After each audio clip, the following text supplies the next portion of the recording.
парламентарни избори 2014. Вие сте с предизборното студио на Радио Русе. На пряката ни телефонна линия е Румен Христов, кандидат за народен представител от Реформаторския блок, водач на листата за Русе. Здравейте, господин Христов. Здравейте. В момента ви намираме на предизборна обиколка в малките населени места на областта. Защо избрахте този вид предизборна кампания? Защо сте там?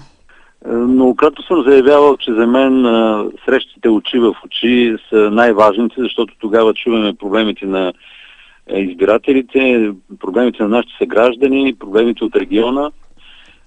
И мисля, че това е най-добрият контакт. Събирането в зали не е модерно, както се казва през последните години. Първо, защото хората се умориха от политика и второ, защото те винаги искат да споделят личните си проблеми в един пряк разговор. Що се отнася до малките общини, аз ще посетя всички общини на региона, на Русенска област, защото смятам, че така е редно, защото всички избиратели трябва да бъдат уважени, защото всички избиратели имат техните проблеми и те трябва да бъдат чути. Освен това, тези срещи обогатяват изключително много, защото бих могъл да нарека голяма част от хората експерти, защото те работят в отделни браншове, те имат от тяхните проблеми и дават много ценни съвети, които аз като народен представител бих могъл да адаптирам в законодателството, да ги отстоявам, защото в крайна сметка това, което се подига като въпроси, би облегчило живота на хората от малките населени места, а не само от малките населени места, и изобщо от региона.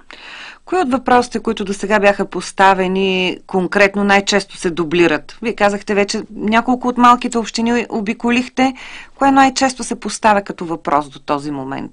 Въпросите са свързани преди всичко с недостига на работни места и опасението на нашите съграждани от региона, земляци, че малките населени места се обезлюдяват и че голяма част от младите хора, които имат добро образование, а не само и те, напускат страната и търсят своето препитание в чужбина.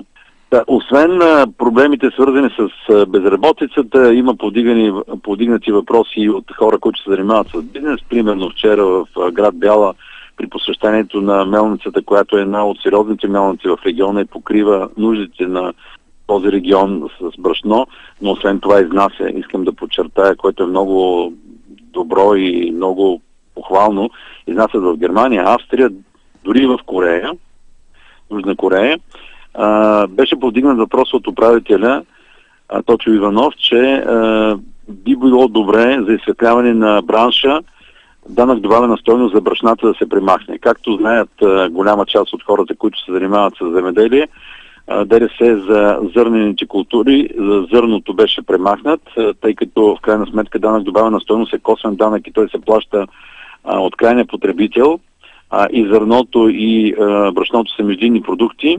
И аз поех ангажимент това, като бъдещ народен представител, да го отнеса в ресорните комисии, да го обсъдиме и да видим дали би могло да бъде приложено. Вие сте представител на реформаторите. В България думата реформа асоциираме с стягане на коланите.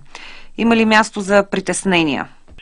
Не, този път категорично не. Аз смятам, че затягането на коланите за гражданите беше преди години, предвид на това, че трябваше да бъдат извършени много важни реформи, свързани с трансформацията на собствеността, която от държавна стана преобладаващо частна, както и преструктуриране на целия обществен ред. Но този път ние говорим и за затягане на коланите на институциите. Ние искаме с тези реформи да осигуриме качествени услуги на гражданите, на българското население, защото сме убедени, че и административната, и здравната реформа, и реформата в образованието, и реформата в правната система трябва да бъдат насочени към предлагане на по-добри и по-качествени услуги за българското население. Никакво притеснение не трябва да имат българските граждани от предстоящите реформи. Напротив, те се правят за тяхно добро в истинския смисъл на думата и за предоставяне на по-качествени услуги. Къде ви намираме в момента на нашия разговор?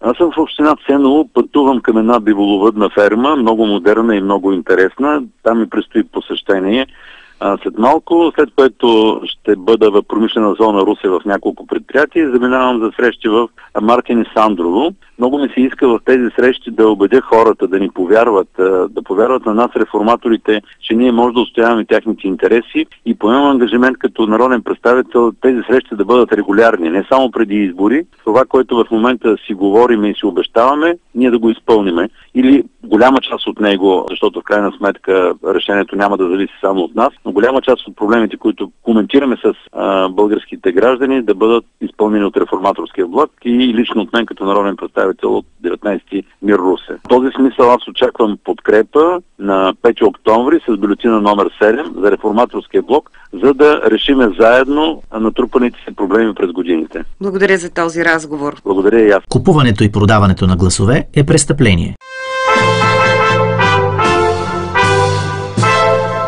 Парламентарни избори 2014.